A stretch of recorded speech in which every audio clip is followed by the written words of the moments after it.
Aleluia. Glória a Deus. Graças e paz, igreja. Abra sua Bíblia comigo no livro de 1 Reis.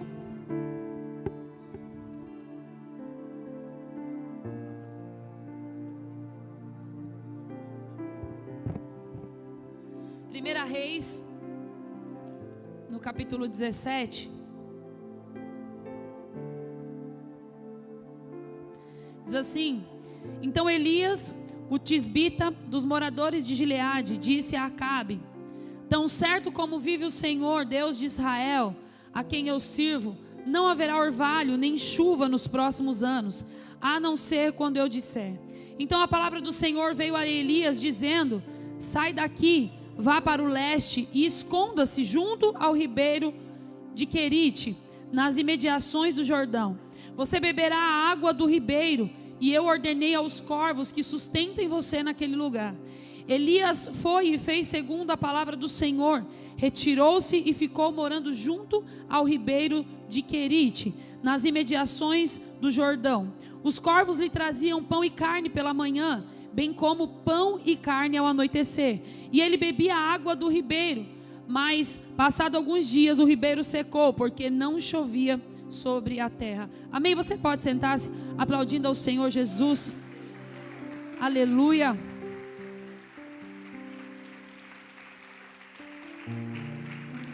Aleluia. Queridos, o Senhor me entregou essa palavra alguns dias atrás. Eu estava no meu momento de oração com Deus e o Senhor começou a falar ao meu coração e me deu um tema para essa ministração, que é um tema muito simples, mas muito poderoso, que se diz: vale a pena. Amém? Acho que você já podia dar um glória a Deus. Vale a pena. E lendo essa passagem, quando eu estava no meu momento de oração falando com Deus, o Senhor começou a entregar algumas revelações, algumas coisas desse tempo que o Senhor estava trazendo para esse tempo, queria desse tempo. E eu estava ouvindo uma canção e de repente eu lembrei da história de Elias, e ali no secreto mesmo com Deus eu já abri a Bíblia e comecei a ler. E é muito interessante porque a história do profeta Elias é uma história de alguém que creu no Deus que servia, alguém que ouviu a voz do Senhor, alguém que obedeceu a voz do Senhor, independente da circunstância que estava vivendo, independente da situação que estava vivendo, independente se a trajetória dele era uma trajetória de solidão, porque ele andava sozinho, ou se era uma trajetória com alguns amigos ou algumas pessoas. Era uma trajetória de alguém que passou o que passou, mas ao ouvir a voz do Senhor, viveu grandes coisas em Deus, e ao final valeu a pena. A Bíblia está dizendo aqui logo no primeiro capítulo, no capítulo 17, logo no primeiro versículo, que Elias, ele era um tisbita. Tisbita é alguém que veio da cidade de Tisbi, é um lugar pequeno e insignificante. Quando você vai tentar procurar no mapa aonde fica, você mal consegue ver esse lugar, de tão pequeno que era. A Bíblia também fala que a família de Elias não era uma família rica, ele não vinha de uma escola de profetas, ele não era de uma família sacerdotal, mas ele era um homem que foi levantado por Deus naquele tempo. O que nós já entendemos logo com esse primeiro capítulo da história de Elias, nós já conseguimos compreender que Deus, ele não está escolhendo alguém que tem recursos. Deus não escolhe pessoas que têm um histórico, pessoas que têm um certificado, pessoas que são bem financeiramente. Não só isso, porque Deus não está atento a isso. Deus está atento a pessoas que estão dispostas a ouvir o coração dEle, a obedecer a Deus. Nós estamos entrando em um tempo, queridos, onde nós precisamos compreender que o mais importante para a nossa vida é ouvir a voz do Senhor e obedecer a voz do Senhor.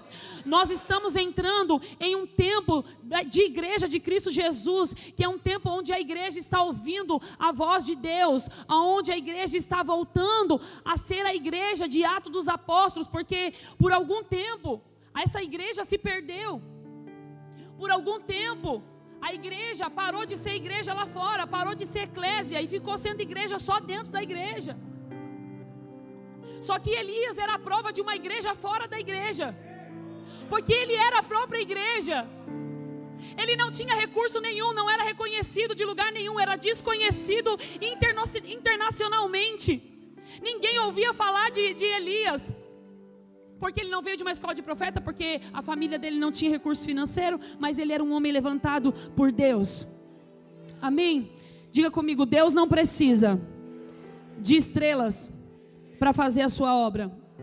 Ele precisa de pessoas com o coração disponíveis, como eu e você que estamos aqui nessa noite, ouvindo uma palavra de Deus, recebendo mais da palavra de Deus.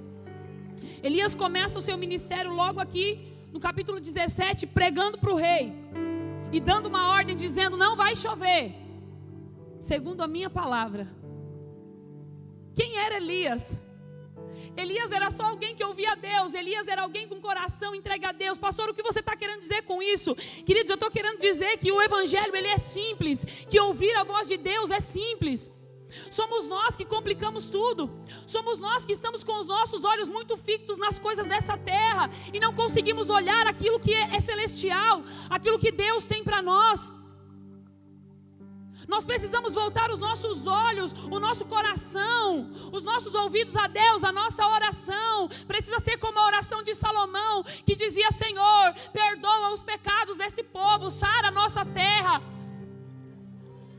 A nossa oração deveria ser uma oração dizendo: Senhor, dá a sabedoria para homens de Deus se levantarem no meio dos prefeitos, dos presidentes, dos governadores, para governar o Brasil, para governar a nossa nação.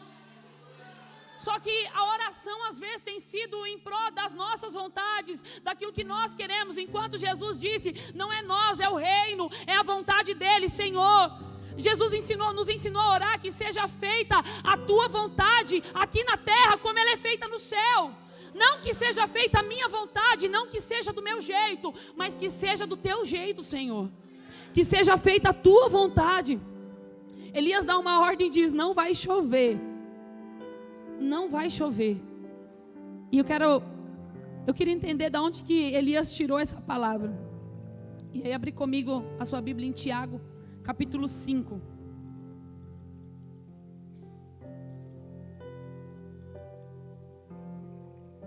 Capítulo 5, versículo 17. Olha o que Tiago diz. A resposta, porque Elias agiu daquela forma, porque Elias deu uma ordem daquele jeito, está em Tiago 5,17, que diz assim: Elias era homem sujeito às mesmas paixões que nós, e orando, pediu que não chovesse, e por 3 anos e 6 meses não choveu sobre a terra.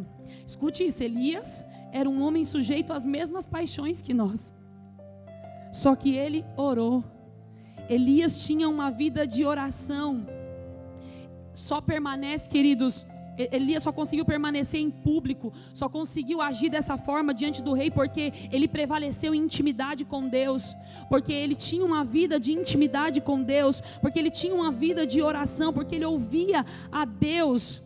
A nossa prioridade precisa ser uma vida de oração, precisa ser uma vida para estar com Deus. Nós precisamos priorizar os momentos de intimidade com Deus. Hoje mesmo eu ouvi uma pessoa que não é convertida ainda, mas se eu continuar indo no consultório dela, ela vai se converter. E aí nós conversando, falando sobre religião, e ela falou que não ia em nenhuma religião, mas ouvia alguns cultos nossos pela internet, mas que não era muito de ir na igreja. Aí eu perguntei se tinha algum motivo, e ela disse: é porque eu não tenho tempo. Não tenho tempo, né? Aí eu oro assim um pouquinho na minha casa, assisto alguns cultos. Mas a primeira decepção que uma pessoa assim sofre, cai numa depressão, vive numa crise de ansiedade. Por quê? Porque não tem uma vida com Deus, não conhece o propósito de Deus, não sabe nem por que nasceu. Ela me disse que queria ter uma profissão quando ela era mais nova, e até prestou vestibular para ser médica, mas devido à dificuldade para entrar numa faculdade de medicina, passou só na primeira etapa, na segunda reprovou, e aí desistiu de ser médica e foi ser dentista. Fácil assim Ela desistiu de algo que ela queria e já optou por outro, já escolheu o outro, já tinha uma segunda opção. A vida de alguém que vive sem propósito é alguém que não sabe nem o que quer ser. É alguém que escolhe algo e depois muda de ideia ou desiste fácil. Mas, queridos, quando nós vivemos uma vida com Deus, não há percas, não há desistência. Até quando nós achamos que nós estamos perdendo, na verdade nós não estamos perdendo, nós estamos ganhando. Porque com Deus é assim. O ribeiro pode secar, mas os mananciais de Deus, eles não param, eles continuam jorrando sobre a nossa vida. Eles não param. Mas nós precisamos ter uma vida de oração, precisamos priorizar a Deus. Porque quando os recursos do homem acabam, quando os recursos de Elias acabou, Deus sabia onde Elias estava, sabia para onde ele precisava ir, o que ele precisava fazer. E quando os meus e os teus recursos acabam, Deus sabe onde você está. Mesmo que você se sinta sozinho, Deus sabe onde você está. Deus sabe o que você precisa fazer e Ele sabe o que você precisa falar. Ele sabe para onde você precisa ir. Mas como nós vamos saber o que nós devemos fazer, falar? Quando nós estamos em uma vida de intimidade com Deus. Quando nós aprendemos a ouvir a Deus. Quando nós aprendemos a estar com Deus. Estar sozinho, queridos, é uma razão para nós conhecermos ao Senhor. Tem algo que eu venho aprendendo na faculdade, que a psicologia fala sobre um sofrimento psíquico, que é quando o problema trava a nossa vida, quando o problema nos paralisa. Mas nós que somos cristãos, nós não vivemos esse nível de solidão. Nós vivemos o que chamamos de solitude, que é quando você se deixa sozinho para ficar com alguém. Solidão é quando você está sozinho. Mas solitude é quando você se deixa sozinho para ficar com alguém. Sabe o que é isso? É quando você chegar na sua casa, quando acabar esse culto, e você pensar: eu vou para casa jantar e vou dormir. Só que antes de você deitar, você fala assim: eu posso deitar com meu marido, com a minha esposa agora, eu posso assistir um filme. Mas não, eu vou ficar sozinho agora, porque eu quero ficar com alguém. E esse alguém não é alguém daqui, é alguém de lá, é alguém que está lá em cima, é alguém que eu não estou vendo, mas é alguém que eu creio. Eu me deixo sozinha, me faço sozinha para ficar com Ele.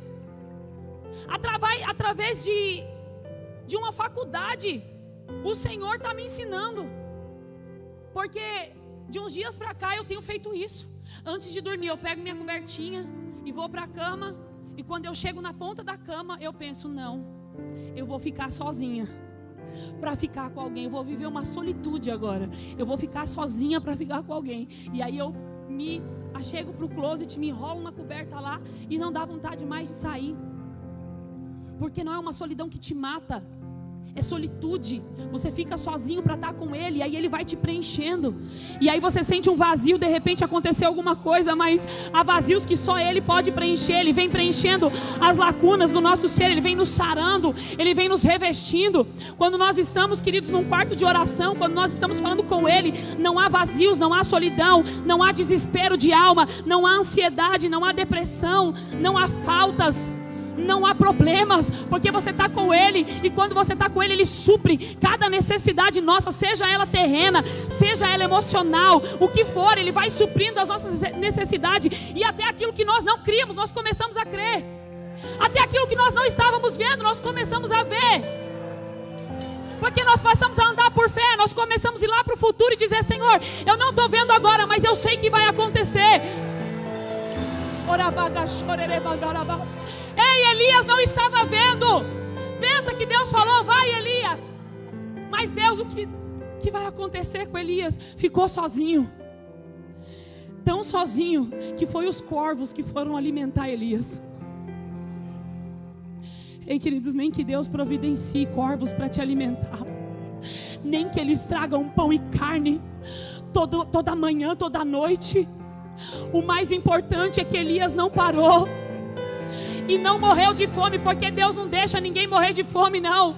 Porque Deus não deixa ninguém padecer. Se você está sofrendo, se você está pelejando: Deus, o que está acontecendo? Não se preocupe, Deus está se alegrando, porque você está sofrendo para aprender, não está sofrendo para morrer. Elias não estava sendo alimentado pelos corvos para padecer, ele estava sendo alimentado pelos corvos para entender que quem sustentava ele era o Senhor, que quem estava com ele era Deus, que ele dava ordem até para os corvos para levar pão e carne toda manhã e toda noite. Elias não vai morrer. Quem está fazendo a vontade de Deus não morre. Quem está vivendo o propósito de Deus não morre.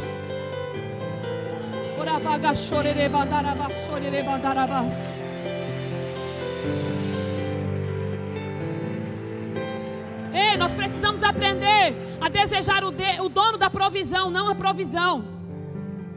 A desejar o dono da obra, não a obra. Ei, queridos, muitas pessoas querem o púlpito, querem esse microfone, querem estar aqui, mas não conhecem o preço que um ministro paga para estar nesse lugar. Quando vocês aplaudem aqui em cima, o nosso coração precisa descer. Quando vocês aplaudem aí embaixo, o nosso coração tem que descer aqui em cima.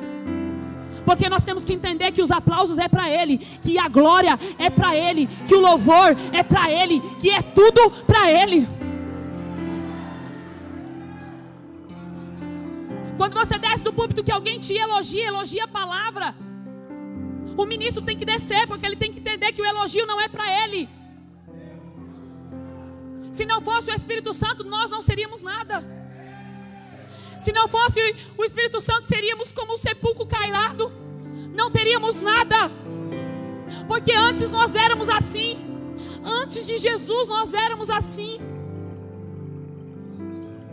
Andávamos como ovelhas desgarradas.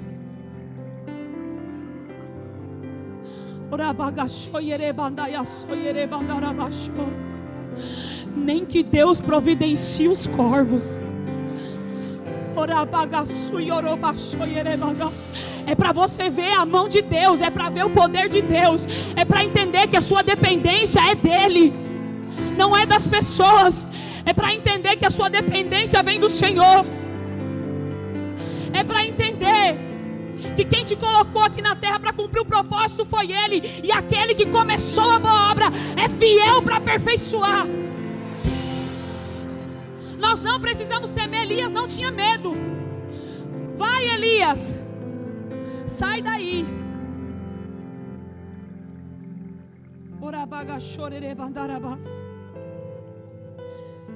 Elias não tinha medo. Não tinha medo de viver o propósito. Precisamos de mais de Deus do que dos recursos de Deus. Precisamos muito mais dele, muito mais dele. Não se preocupe se você ficar sozinho. Fique em solitude. Entenda que você está se separando. É ficar sozinho para estar com alguém. É ficar sozinho para estar com Ele. Olha o que acontece depois. Deus tira Elias de um deserto. Porque nós lemos aqui no versículo 7. Mas passado alguns dias, no versículo 6, os corvos lhe traziam pão e carne pela manhã, bem como pão e carne ao anoitecer, e ele bebia água do ribeiro. Mas passado alguns dias o ribeiro secou, porque não chovia sobre a terra. Deus tira Elias do deserto e fala: Elias, vai para Serapta, que significa fornalha. Como que Deus tira ele de um lugar que já estava ruim, que estava sendo alimentado pelos corvos, que estava bebendo água do ribeiro, e Deus fala: sai daí, Elias, e vai para um outro lugar que é um pouquinho pior que aí. Sai daí. No capítulo 18, no versículo 10, diz que Acabe procurava em toda Israel e as nações pela vida de Elias, e dizia: eu quero ele vivo ou morto. E aí você olha no mapa, você vai ver a diferença de distância de onde ele estava para onde ele deveria ir. E se no meio do caminho o exército de Acabe encontrasse com Elias? Elias estava correndo risco de vida. Elias estava sendo ameaçado de morte. E Deus tira Elias do deserto e manda Elias para a fornalha. Vale a pena, queridos, viver o propósito, mesmo que a gente sinta dor. Eu imagino que Elias não estava feliz e sorridente, mas Elias estava ouvindo a voz de Deus, estava vivendo o propósito. O que vai definir a sua brilhante jornada não é o que você está falando, é o que você está fazendo. Elias podia dizer: eu sou um profeta, mas se ele não agisse como um profeta que ouve a voz de Deus, ele não seria em vão. A história de Elias não estaria escrita. Seria em vão. 1 Reis, no capítulo 17, no versículo 8, continuando, diz assim: então a palavra do Senhor veio a Elias dizendo: levanta-te, levanta-se e vá para Sarepta, que pertence a Sidom, e fique por lá. Ali ordenei uma viúva que dê comida para você. Finalmente, Elias deveria ter pensado: glória a Deus, agora Deus preparou uma casa, alguém com recursos que vai me alimentar. Então ele se levantou e foi para Sarepta. Chegando ao portão da cidade, encontrou uma viúva que estava apanhando lenha. Ele a chamou e disse: por favor, traga-me um pouco de água, umas vasilhas para que eu possa beber. Quando ela já estava indo buscar a água, Elias a chamou e lhe disse: traga-me também um bocado de pão, por favor. Agora olha o que ela disse: tão certo como vive o Senhor meu Deus, não tenho nenhum pão assado, tenho apenas um punhado de farinha numa panela e um pouco de azeite num jarro. E como você pode ver, apanhei 2 pedaços de lenha e vou preparar esse resto de comida para mim e para o meu filho. Vamos comer e depois morreremos de fome. Deus tira Elias de um lugar que não tinha água, e talvez Elias tenha pensado: agora eu vou para um lugar onde eu vou pelo menos ter um alimento, pelo menos eu vou comer. Deus preparou alguém para cozinhar para mim, Deus preparou alguém para prover para mim. Só que quando Elias chegou lá, o provedor não era ela, era ele. Porque é assim na nossa vida, a gente chega achando que Deus usou alguém para nos abençoar, ou para prover algo para nós, mas na realidade somos nós que estamos pisando e estamos abençoando. Nós é que somos os provedores. E Elias chega lá e se depara com uma mulher que diz: eu só tenho isso aqui para comer, e quando acabar eu e meu filho vamos morrer de fome. Elias podia dizer: e aí, Deus? E agora? Elias podia se desesperar, porque ele não tinha recursos e nem a mulher, mas ele tinha Deus. Elias disse a ela: não tenha medo, vá, faça o que você disse, mas primeiro faça um pãozinho com o que você tem e traga-o para mim. Depois prepare o resto para você e para o seu filho, porque assim diz o Senhor Deus de Israel: a farinha da panela não acabará e o azeite do jarro não faltará, até o dia em que o Senhor fizer chover sobre a terra. A viúva foi e fez segundo a palavra de Elias. Assim comeram ela e a casa durante muitos dias. A farinha da panela não acabou e o azeite do jarro não faltou, segundo a palavra do Senhor, anunciada por meio de Elias. A palavra se cumpriu na vida daquela mulher. Quando ela ouviu a voz do profeta, aquilo que o profeta havia falado para ela, a palavra se cumpriu e não faltou mais farinha, nem azeite. Amém? Continuando, depois disso o filho da mulher, dona da casa, adoeceu. E a doença dele agravou tanto que ele morreu. Então a mulher disse a Elias: o que foi que eu fiz a você, homem de Deus? Você veio aqui para trazer à memória a minha iniquidade e matar o meu filho? Pensa que Elias entrou na casa da mulher. Elias proveu aquilo que ela não tinha. Só que quando aconteceu alguma coisa de ruim, ela culpou o profeta. Ela poderia agradecer a ele: obrigada, porque meu filho adoeceu, mas não foi de fome não, porque o Senhor proveu através da sua vida, porque o Senhor te usou para prover. Mas não, ela acusou Elias: você veio aqui para trazer na minha memória a iniquidade e vai matar o meu filho? E Elias podia questionar a Deus: Senhor, a culpa é minha? Mas olha o que Elias fez: dei-me o seu filho. Ele o tomou nos braços dela e o levantou para cima, ao quarto onde ele mesmo se hospedava, e o deitou em sua cama. Então clamou ao Senhor e disse: o Senhor meu Deus, por que me afligisse também esta viúva? Com que me hospedo, matando o filho dela? E estendendo-se 3 vezes sobre o menino, clamou ao Senhor e disse: ó Senhor meu Deus, peço-te que ressuscitais a vida a esse menino, restituas a vida a este menino, Ó Senhor, o Senhor atendeu a voz de Elias, a vida foi restituída ao menino, e ele reviveu. Elias tomou o menino, levou-o no quarto até a casa, entregou a mãe dele e disse: veja, o seu filho está vivo. Então a mulher disse: agora eu sei que você é um homem de Deus, e que a palavra do Senhor que sai da sua boca é verdade.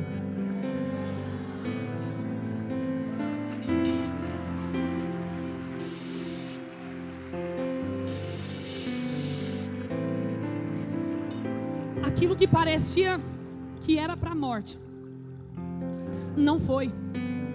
Aquilo que parecia que ia matar, que era para a morte, não foi. Imagina essa mulher pensando: chegou um homem que vai acabar com a minha comida, vai comer o que eu nem tenho, que eu só tenho para mim e para o meu filho hoje.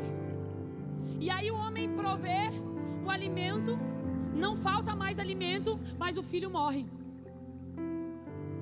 Mas o profeta ora ao Senhor, porque aquele que conhece a Deus, aquele que caminha com Deus, entende que nem a morte pode paralisar, entende que nada pode parar. Ei, queridos, eu tenho uma notícia para você dos céus: nada pode parar você. A única coisa que pode te parar é você mesmo, mas nada e nem ninguém pode te parar. Nós estávamos cantando uma canção aqui que estava dizendo isso.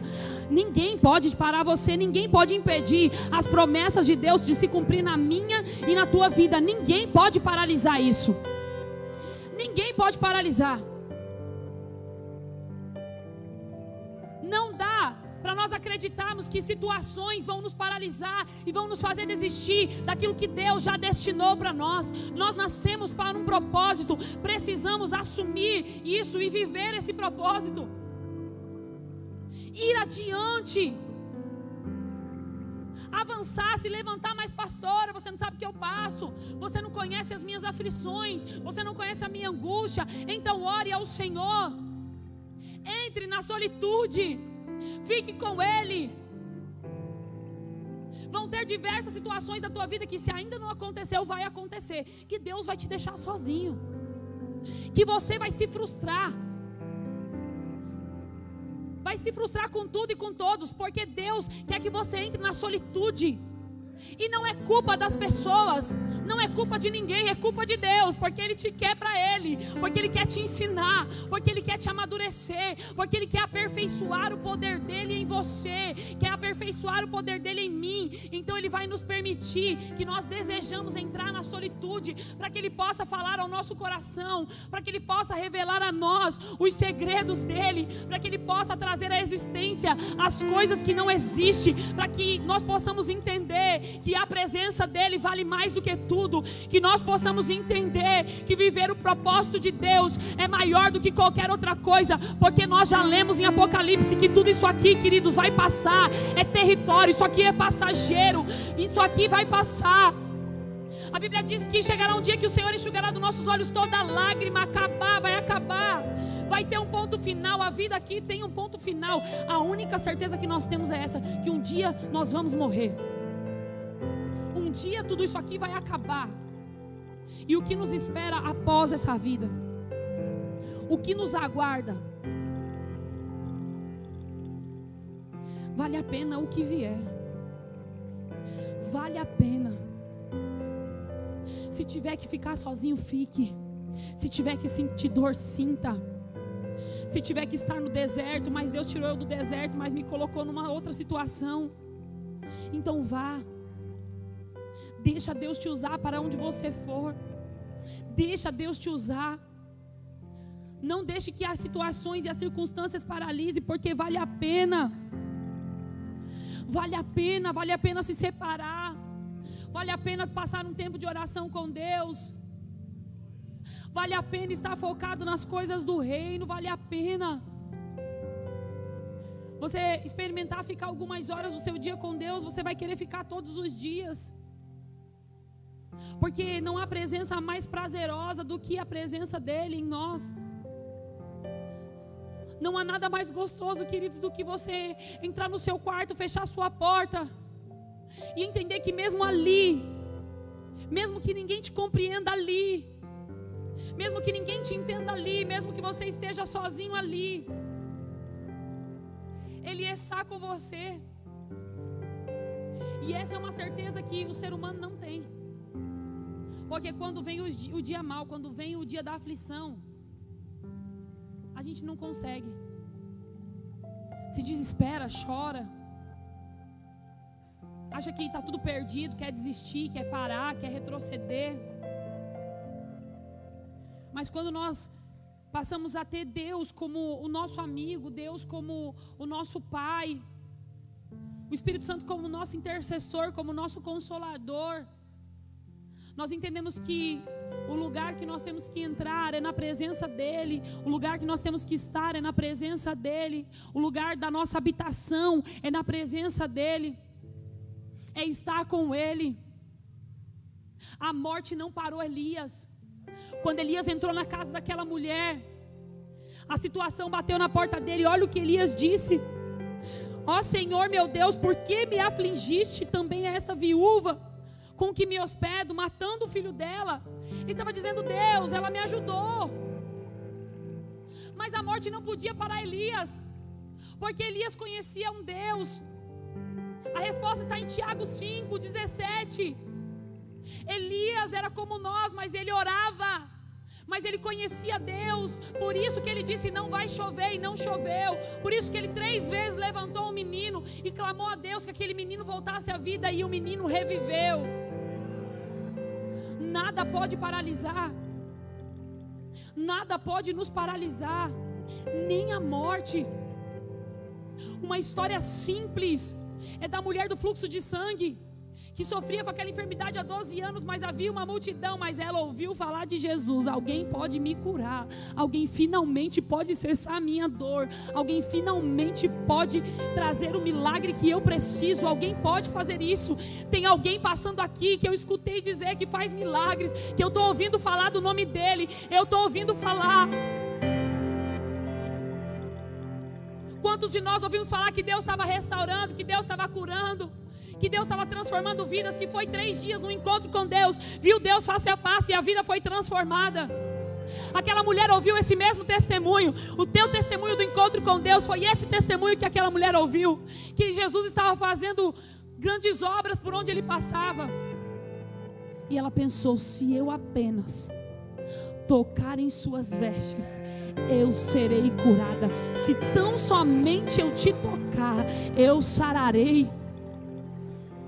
Rompeu com a multidão, tocou nas vestes de Jesus e foi sarada, e foi curada. E a Bíblia diz que no caminho Jesus estava indo lá para a casa de Jairo, porque havia alguém que tinha morrido lá. Havia alguém que tinha morrido lá. A cura para aqueles que estão enfermos, querido, e a vida para aqueles que morreram. A cura para aqueles que estão enfermos, a cura para a mulher do fluxo de sangue, mas também a vida para a filha de Jairo. Algo incrível que quando Jesus chega para ressuscitar, ele tira todos os incrédulos, sai, fica só aqueles que crê. E ele diz: Talita cumi, levanta. Talita cumi, levanta. Eu não sei se algum momento da sua vida você está passando por algum momento da sua vida semelhante ao de Elias, ou se de repente você está com uma mulher de fluxo de sangue se rastejando, ou se de repente você está como a filha de Jairo, já morreu espiritualmente, não ora mais, não tem mais vida com Deus, já faz tempo que perdeu esse contato com o Espírito Santo. Mas Deus te trouxe aqui nessa noite para te dizer que a cura, a vida de Deus, a cura, a vida de Deus para mim e para você. Não importa os processos que você está passando, não importa a condição que você se encontra hoje, Deus não vai te deixar morrer, e até aquilo que parecer que é para a morte, é para a vida, é para a glória de Deus. É para a glória de Deus, é para que o nome de Jesus seja glorificado através da minha e da tua vida. Vamos se entregar, queridos, vamos se render a Jesus. Vamos orar mais, vamos passar mais tempo com Ele. Vamos gastar a nossa vida aos pés dele. Vamos desfocar das coisas dessa terra. Parar de se preocupar com as coisas que estão aqui e focar nas coisas que estão lá. Mergulhar na palavra e entender qual é o propósito de Deus para a nossa vida. Eu tenho uma filha de 10 anos que está lendo um livro para descobrir qual é o propósito dela, qual é o dom dela. Ela ouviu o pastor Hernani falando isso aqui. Ele apresentou o livro dele e ele falou no livro que esse livro, você quer descobrir qual que é o seu dom, para que Deus te chamou, é esse livro aqui. Quando nós chegamos em casa, foi a primeira coisa, o pastor presenteou eu e o Jonatas, e a primeira coisa, quando nós chegamos em casa, ela pediu o livro.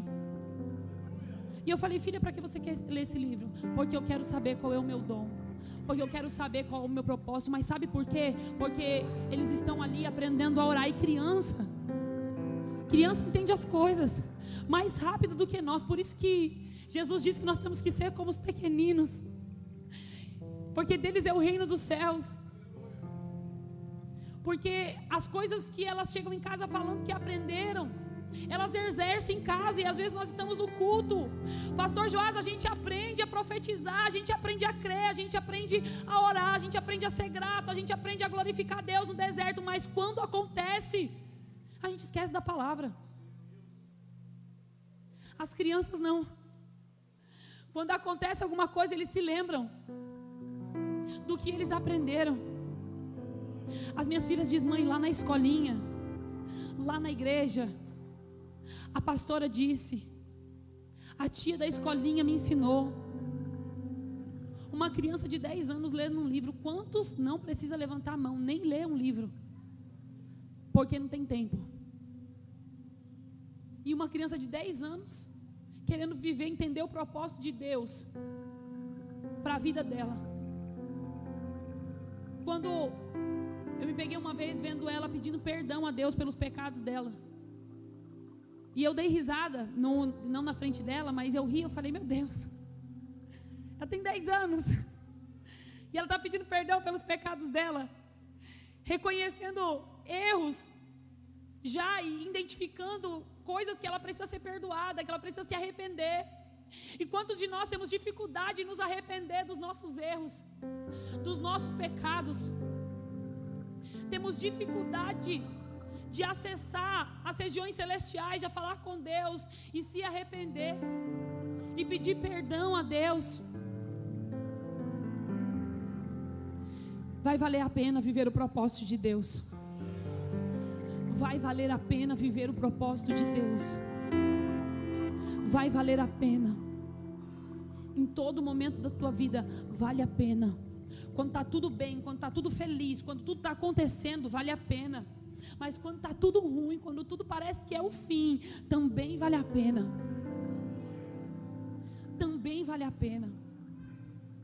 Vale a pena o que vier, queridos. Vale a pena o que acontecer. Porque aquilo que Deus prometeu, aquilo que Deus disse que ia fazer na minha e na tua vida, vai acontecer. Aquilo que Deus falou vai acontecer. Mas nós precisamos estar rendidos a Jesus, estar prostrados diante de Deus. Não tratar Jesus como se ele fosse uma segunda opção. A Bíblia diz que o Espírito Santo, ele tem ciúmes de nós. A Bíblia diz que ele tem ciúmes, que ele chora com gemidos inexprimíveis. Olha o que a Bíblia diz. A Bíblia diz que ele quer morar dentro de mim, de você, que ele quer fazer morada, que ele é o nosso consolador, que ele é o nosso amigo, intercessor. Mas quantos de nós colocamos Jesus de segunda opção? Depois eu oro, depois eu falo. Quando precisar eu choro, quando precisar eu me entrego, quando precisar eu abandono o pecado. Quando eu me ferrar, eu largo a mão de fazer essas coisas que eu quero fazer e não é o que Deus tem para mim. Temos que parar de ser hipócritas e achar que Deus tem que fazer aquilo que nós queremos. Elias se sujeitou à vontade de Deus. Tudo bem se ele estivesse sozinho, e tudo bem se os corvos alimentariam ele, tudo bem que quando o ribeiro secou, ele foi para um outro lugar que era pior, sendo ameaçado de morte, sendo perseguido. Tudo bem que quando ele chega lá, ele entende que ele não era, a mulher não era a provisão, era ele quem era a provisão, porque era ele o homem de oração, era ele o homem de Deus, era ele o homem que Deus estava levantando naquele tempo, para acabar com o reinado de Acabe. Era ele com o coração entregue. Nós temos que entender isso. Nós precisamos estar com o coração entregue a Jesus. Por mim, eu ministrava essa palavra do começo ao fim, dizendo isso. Nós precisamos estar com o coração entregue a Jesus. Precisamos estar rendidos a Jesus. Talvez você saiu da sua casa esperando, eu preciso de uma palavra nessa noite. Então a palavra é: se entregue para Jesus. Se renda a Ele, porque aquilo que nós precisamos, queridos, ninguém vai fazer, é Ele quem vai fazer. Aquilo que nós necessitamos, quem vai fazer é Ele, só quem pode fazer é Ele. Não é ninguém que pode fazer, é Ele. Se você colocar a sua expectativa nas pessoas, você vai se frustrar, porque o ser humano é falho, nós somos falhos. Temos que aprender a colocar nossa expectativa em Deus, porque Ele não vai nos frustrar. Não há frustração em Deus, não há percas em Deus, não há solidão em Deus, há solitude, não há solidão. Nós precisamos viver momentos gloriosos dentro da nossa casa. Sabe quando nós cantamos canções aqui que a igreja se enche? Nós precisamos disso. Precisamos dessa presença palpável dentro da nossa casa. Atrair esse reino para dentro da nossa casa. Atrair essa presença para aqueles que estão ao nosso redor. Para aqueles que estão vivendo com a gente. Para aqueles que a gente nem acredita mais. Nós precisamos viver isso. Viver esse reino.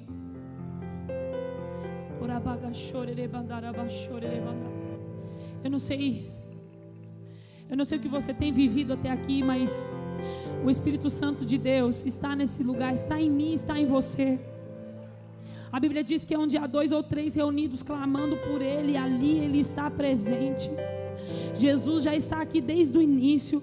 Desde a hora que nós começamos a orar, desde a hora que nós começamos a clamar, Ele já chegou aqui. Desde a hora que você pisou o seu pé aqui, ou que você veio dentro do seu carro orando, já se preparando para esse culto, Jesus já chegou aqui.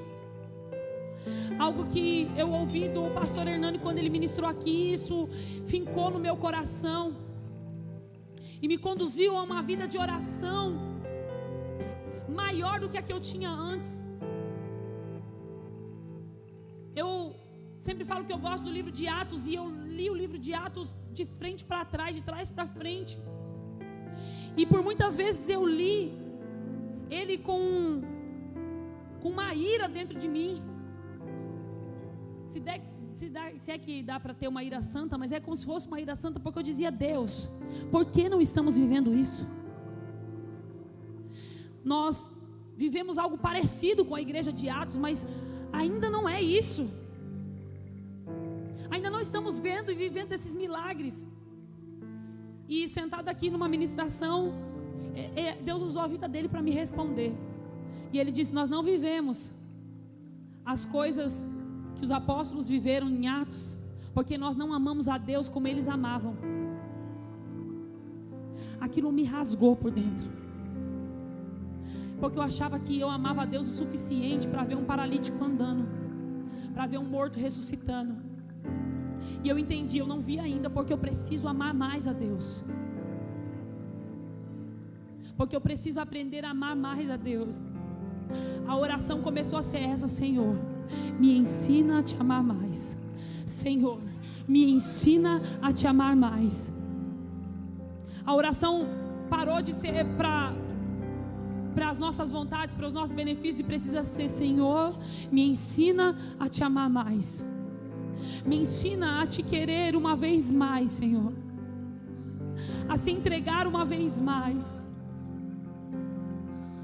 A viver o teu propósito aonde eu estiver.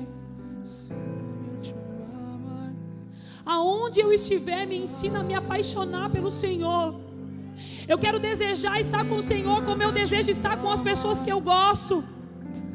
Como eu desejo estar com meu esposo deitado na cama assistindo um filme, não sei. Como eu desejo fazer um passeio. Eu quero te desejar mais do que tudo. Eu quero desejar a tua vontade para dentro da minha casa. Eu quero ter um relacionamento com a minha família. Para amarmos mais a Deus, nós precisamos descer mais. Precisamos entrar em um nível de humilhação. Temos que deixar o ego de lado, o orgulho de lado. Porque quando você disser, Senhor, me ensina a te amar mais, Ele vai dizer, então fique em solitude agora. Quando você dizer, Senhor, me ensina a te amar mais, então Ele vai desestruturar tudo à sua volta. Para que você entenda que a sua dependência tem que ser dEle, assim como foi com Elias. Deus podia ter usado alguém para levar comida para Elias, mas mandou o corvo, para que Elias visse que não eram as pessoas, era Ele que estava fazendo. Quando você começar a entrar no seu quarto e pedir a Deus, Senhor, me ensina a te amar mais, Deus vai começar a pedir coisas a você que te custe. Deus vai começar a tirar coisas que você não gostaria que tirasse, a enxergar coisas que você não enxergava antes e que talvez você não gostaria de enxergar, porque são coisas que provocam dor, coisas que nos conduzem ao deserto. Quando nós pedimos para amar mais a Deus e para viver o propósito de Deus, então se prepare, porque você vai entrar em um novo tempo. Mas antes de entrar nesse novo tempo, vem um processo. Antes de alcançar aquilo que Deus tem para você e viver aquele tempo que Deus tem para você, você vai passar por um processo. Você vai para o deserto, vai ser alimentado pelos corvos, mas não vai morrer de fome.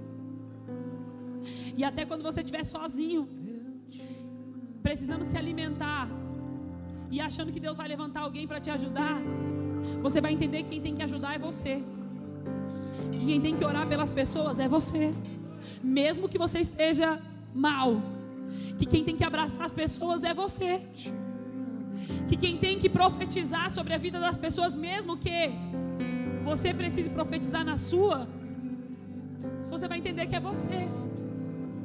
Mesmo que você precise abraçar alguém, mas na verdade é você quem precisa de um abraço.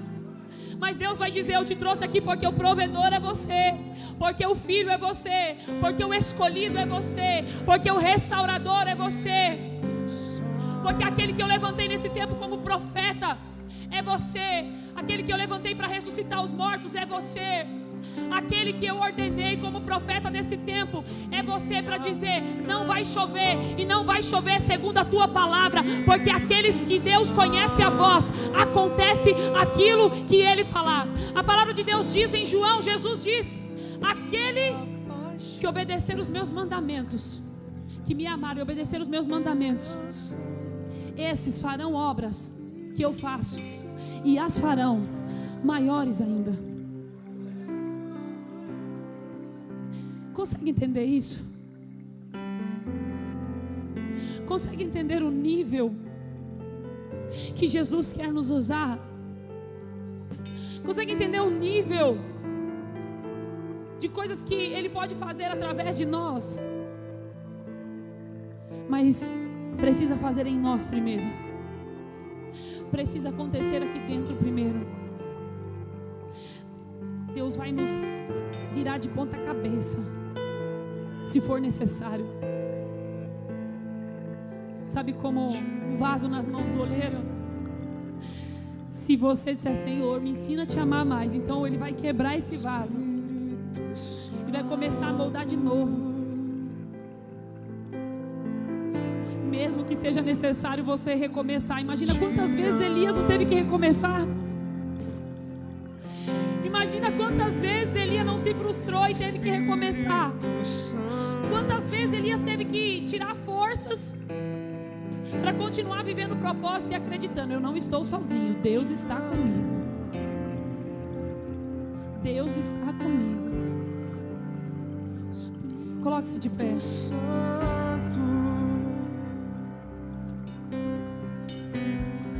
Tu és a minha paixão, Tu és a minha canção, Espírito Santo.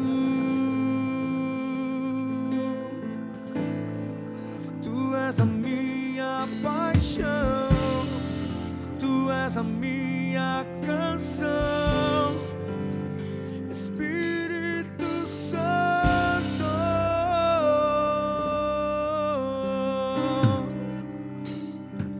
Eu te amo. Vale a pena amar ao Senhor. Espírito Santo. Vale a pena se entregar para esse propósito. Eu te amo. Vale a pena pagar um preço pela causa do Evangelho, Espírito pela causa da cruz. Santo. Eu te amo. Te amo. Elias foi alimentado pelos corvos. Elias esteve sozinho. Elias viu o ribeiro secar. Elias ouviu dizer que queriam ele morto. Te amo. Mas Elias também entrou na casa daquela viúva e viu Deus fazendo milagre. Espírito Ele também entrou lá e viu Deus usando ele para ressuscitar o morto. Elias se viu sozinho, paixão, mas também viu Deus agindo através da vida dele. canção, Porque Deus faz em nós e depois através de nós. Talvez se Elias não tivesse crido, não tivesse ido para os lugares onde Deus estava mandando ele ir, ele não iria ver aquela mulher não morrendo de fome. Ele não iria ver o filho sendo ressuscitado através da vida dele. Se você pede para Deus te usar, se você pede para ser usado nas mãos de Deus, se você pede dons a Deus, se o seu desejo é esse, é viver o propósito de Deus, então ouça a voz dele, se entregue a ele, ouça a voz dele, ouça a voz de Deus.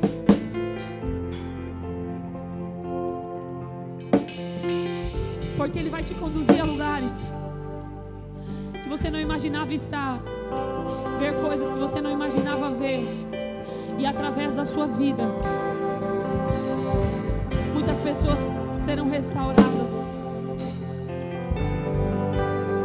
Deixa o amor de Deus exalar através da sua vida. Peça ao Senhor para amá-lo mais hoje. Lembra que Elias não tinha nenhum recurso. Lembra que Elias não era reconhecido, mas ele conhecia a Deus.